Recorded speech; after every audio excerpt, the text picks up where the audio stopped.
बच्चों, आप सभी का स्वागत है कार्यपत्रक 61 में। आज हम सांख्यिकी के विषय में पढ़ेंगे। आज सिर्फ एक परिचय दिया जाएगा। सांख्यिकी ऐसा गणित का विषय है जो आप कक्षा 7वीं से पढ़ रहे हो और इसमें आंकड़ों का संग्रहण, विश्लेषण, व्याख्या और प्रस्तुति की जाती है। आप इसको आज अनेक माध्यम से देखते हो। ये जो शुरुआत हुई थी, ये इसीलिए शुरुआत हुई थी, इसको इंग्लिश में स्टैटिस्टिक बोलते हैं। स्टैट्स वर्ड से आया था, जो एक लैटिन वर्ड है। इसका मतलब होता था कि राज्य कुछ आंकड़े इकट्ठा करेगा जो वो अपने नागरिकों की सुरक्षा के लिए, उनकी अपलिफ्टमेंट के लिए कुछ योजनाएं बनाएगा। उसके लिए आंकड़े इकट्ठे करने के लिए स्टैटिस्टिक या पॉलिटिकल स्टेट से ये वर्ड लिया गया था।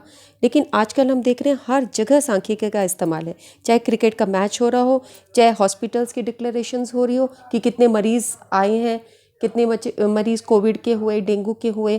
हर जगह आंकड़ों को दिखाने के लिए, चाहे इलेक्शंस रिजल्ट्स हो, हर रिजल्ट्स, हर सर्वे के लिए हम सांख्यिकी का इस्तेमाल करते हैं। हर जगह पर दिखाया जा रहा है। हर प्रोडक्ट की ब्रांडिंग में सांख्यिकी का इस्तेमाल होता है। तुम अलग तरह के pie chart, bar chart, histogram, है ना, आयत चित्र, ये सब तुम देखते हो, इसमें सांख्यिकी का इस्तेमाल होता है। तो आजकल आप देख रहे हो घर घर टीचर्स जाके आंकड़ों का संग्रहण कर रही हैं, जिसमें वो ये नोट कर रही हैं कि कितनी उम्र के लोगों को कोविड हुआ है, पर कितने दिल्ली में ऐसी जगह हैं जिन परिवारों में कोविड हुआ है। इन आंकड़ों का संग्रहण करके फिर विश्लेषण किया जाएगा, उसकी व्याख्या की जाएगी और फिर आपके सामने प्रस्तुति आएगी।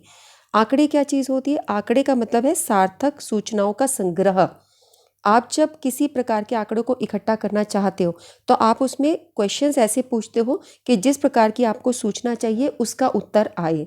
तो प्रश्नों को इस प्रकार से चुना जाता है। तो सार्थक सूचनाएं होते, निरर्थक सूचनाओं को उसमें नहीं लिया जाता। जिसके विषय में तुम्हें खोजबीन करनी है, पता करना है, उसी से संबंधित प्रश्न होते हैं।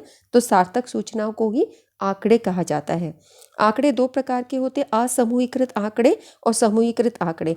असमूहीकृत आंकड़े कक्षा 9वीं में तुमने पढ़े थे, जहाँ पे एक प्रश्न था ब्लड ग्रुप ए बी, ओ और बी, इसके तुम्हारे कितने, एक सर्वे में 30 लोगों का सर्वे हुआ था, तो पता करो, बारंबारता बंटन सारणी बनाओ कि कितनों को, कौन सा ग्रुप तुम्हारा सबसे ज़्यादा कॉमन है, कौन सा बहुत कम पाया जाता है, विरलतम है। याद आया ऐसा प्रश्न था?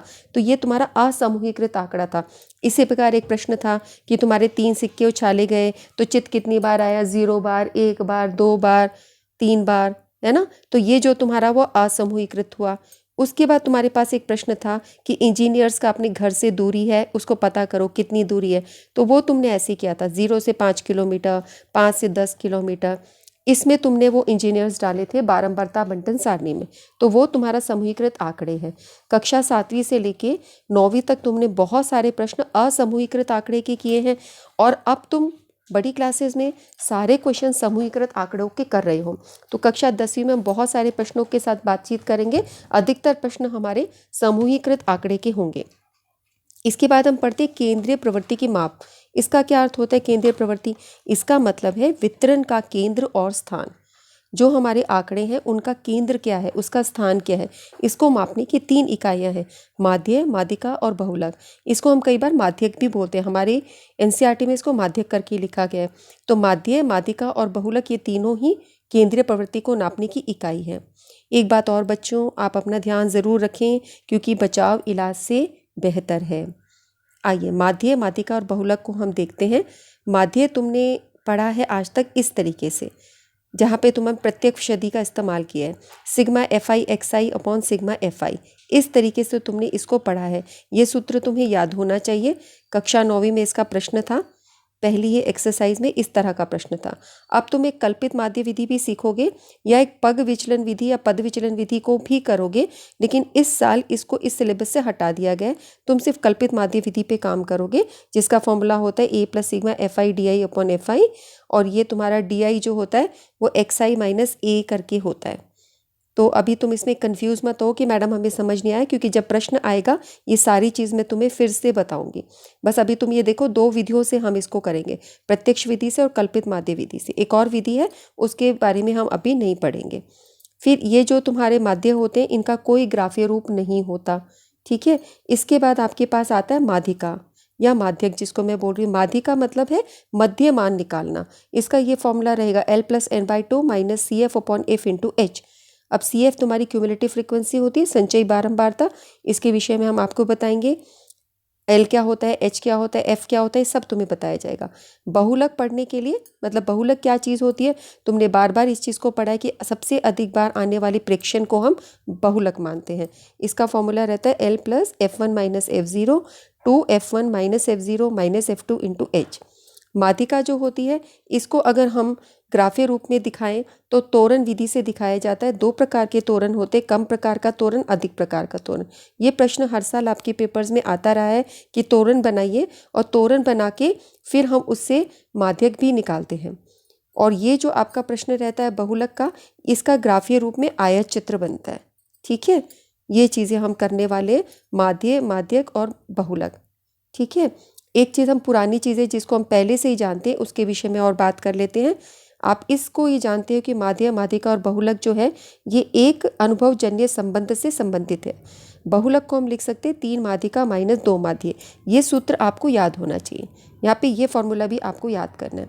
अक्सर बच्चे हम कॉपी चेकिंग में देखते हैं कि यहाँ कंफ्यूज हो जाते हैं कि 3 किसके साथ आएगा, 2 किसके साथ आएगा, क्योंकि माध्यिका माध्य एक जैसे दिखाई देते हैं। इसको मैं अपनी क्लासेस में अक्सर बच्चों को ऐसे सिखाती हूँ। हमें ट्रिक्स रखनी होती हैं ऐसे जो हमारे माइंड को ट्रेन कर सके, हमारे माइंड को थोड़ा बुद्धू बना के हम कई बार उसको लर्निंग कराते हैं। जैसे तुम ये देखो, माध्यिका के अंदर ज़्यादा मात्राएं आ रही हैं, ज़्यादा अक्षर है, व्यंजन अधिक है ना, तो जिसमें अधिक है उसमें अधिक नंबर आ गया 3। 3 माध्यिका 2 माध्य। ठीक है, जैसे अब ध अक्षर को मान ले कि ये तो कुछ होता नहीं, आधा अक्षर है, तो हम ये मान लेते भाई 2 अक्षर का हो, माध्य में तो कुछ ज़्यादा है नहीं ना, 2.5 है, तो 2 अक्षर का ही है। माध्यिका में 1 अक्षर फालतू है, तो 3 माध्यिका माइनस 2 माध्य। जैसे भी आपको अच्छा लगे आप उस तरीके से इसको याद कर ले। बहुलक इक्वल टू 3 माध्यिका माइनस 2 माध्य। उस ये आपको सूत्र याद करना है, ये मैंने बता दी, याद होना चाहिए, ये आगे प्रश्नोत्तरी में भी आएगा। उसके बाद अगला प्रश्न है, यदि वर्ग अंतराल सतत ना हो तो उसे सतत बनाने के लिए निम्न सीमा में से 0.5 घटाएं और ऊपरी सीमा में 0.5 जोड़ें। यदि वर्ग अंतराल सतत ना हो, सतत का मतलब क्या होता है? सतत का मतलब होता है, जैसे अभी मैं इंजीनियर्स का प्रश्न कर रही थी, 0 से 5, 5 से 10, 10 से 15, यहाँ पर जो ये अंतराल है ये सतत है। इसमें क्या होता है, जो भी आप बारंबारता बंटन सारणी बनाते हो तो कोई प्रेक्षण अगर 0 है तो भी इसमें आएगा, 4, 5, 1, 2, 5वां जो नंबर होगा वो इसमें नहीं आएगा, वो यहाँ आएगा, दूसरे वर्ग अंतराल में आएगा। यानी 5 की एंट्री ऊपर वाले में नहीं होगी, नीचे वाले में होगी, जहाँ ये निम्न सीमा है। ये आपकी ऊपरी सीमा है, ऊपरी सीमा, ये है निचली सीमा, ये है ऊपरी सीमा। तो 5 जहाँ पे निचली सीमा में वहाँ पे 5 की एंट्री होगी। यहाँ पे 10 ऊपरी सीमा में, यहाँ पे 10 की एंट्री नहीं होगी, 10 की एंट्री यहाँ होगी। ये आपने क्लास 9th में बहुत सारे प्रश्न करे हैं ऐसे, है ना, हमने बहुत सारी बारंबारता बंटन सारणी बनाई है।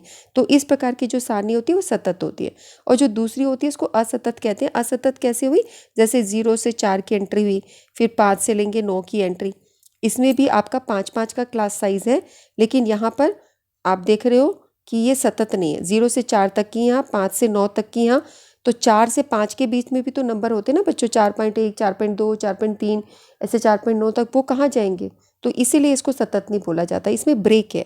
ठीक है, सतत वो होता है जो कॉन्टिन्यूस हो, जो लगातार चल रहा हो। तो जो तुम्हारा कॉन्टिन्यूस है उससे तुम सारे प्रश्न को करोगे।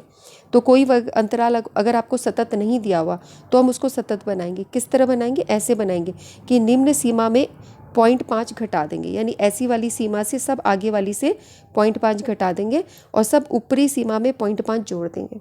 इसको मैं फिर समझाऊंगी, जब दोबारा ये प्रश्न आएंगे तो हम इसके पर फिर बात करेंगे। उसके बाद आपका है मध्यमान किस प्रकार निकाला जाता है? मध्यमान आपका निकाला जाता है, यानी वर्ग चिन्ह, ऊपरी वर्ग सीमा, निम्न वर्ग सीमा भाग 2, दोनों वर्ग सीमाओं को जोड़ के 2 से भाग करते हैं मध्यमान। ये तुमको आता ही है और ये आना भी चाहिए, पुरानी कक्षाओं में किया है, और अब हम सारे प्रश्नों में सब जगह वर्ग चिन्ह निकालेंगे। अब उसके बाद वर्ग माप का प्रश्न भी आपका अक्सर 7वीं क्लास से आता रहा है कि इसका वर्ग माप निकालो। जहाँ पे भी हमने समूह में वर्गीकृत आंकड़े करे थे तो वर्ग माप निकालिए। वर्ग माप होती है ऊपरी सीमा माइनस निम्न सीमा, ऊपर वाली सीमा से निम्न सीमा को घटा देते हो। तो ये भी तुम्हें सूत्र याद करना है। परिसर क्या होता है, ये प्रश्न भी तुमने सबसे पहले कक्षा 7वीं के बच्चे भी बता देते हैं कि इन आंकड़ों का परिसर निकालो। तो कैसे निकालते हैं? सबसे बड़ा वाला आंकड़ा चुनते हैं, अधिकतम आंकड़ा, उसमें से न्यूनतम आंकड़ा घटा देते हैं। तो ये सारी चीज़ें तुम्हारी दोहराई हुई है और ये सब चीज़ें इंपॉर्टेंट है, सारे सूत्र तुमको याद करने हैं। उसके बाद एक बात ठीक है, माध्यिका वर्ग क्या होता है? वह अंतराल जिसकी संचयी बारंबारता n/2 से बड़ी या लगभग आसपास हो। और एन क्या है, सिग्मा एफ आई के सारे जोड़ सिग्मा एफ आई, इसको सिग्मा बोलते हैं। तो ये हम जब प्रश्न आएंगे तब हम फिर करेंगे। संचय बारंबारता कैसी होती है, कैसे माध्य का वर्ग चुना जाता है, ये मैं आपको बताऊंगी। बहुलक वर्ग कैसे चुना जाता है, ये कह रहा है वह अंतराल जिसकी बारंबारता सबसे अधिक हो वो तुम्हारा बहुलक वर्ग होता है। तो ये पूरा जो इधर का टेबल मैंने तुम्हें सारा बताया, ये सारा तुम्हारा इंपॉर्टेंट है, सब तुमको याद होने चाहिए। ठीक है, अब आगे चलते हैं हम। आगे तुम्हारी एक्सरसाइज शुरू होगी। वर्ग चिन्ह क्या होता है, आधा, ये हाफ बाहर निकाल दे, ऊपरी वर्ग सीमा जमा निम्न वर्ग सीमा।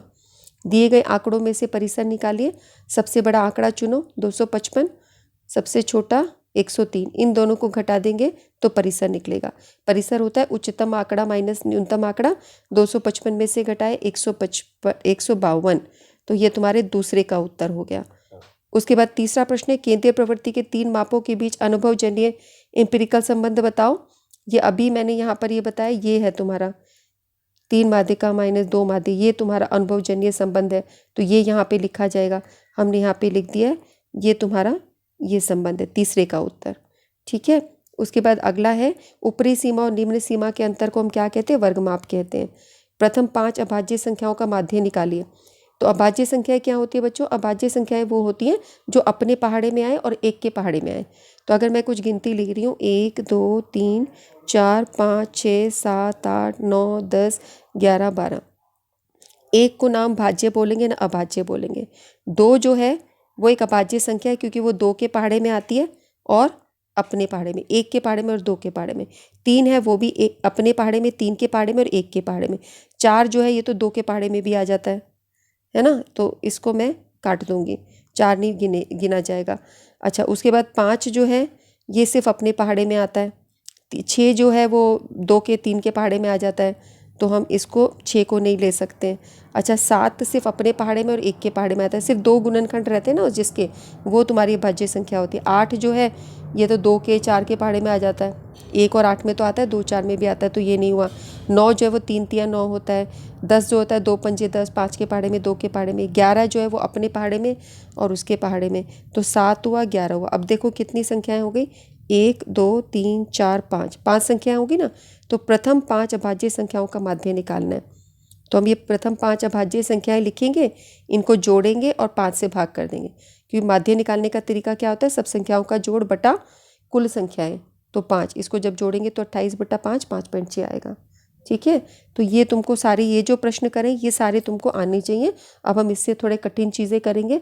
माध्य, माध्यक और बहुलक, 3 जो सूत्र अभी तुम्हें वर्कशीट में दिखाए गए, इन फॉर्मूले से आगे आने वाली वर्कशीट में ये तुम्हारा काम होगा। ये जो तुमको बताए गए हैं ना, ये फॉर्मूलेस, इनको याद करना होगा।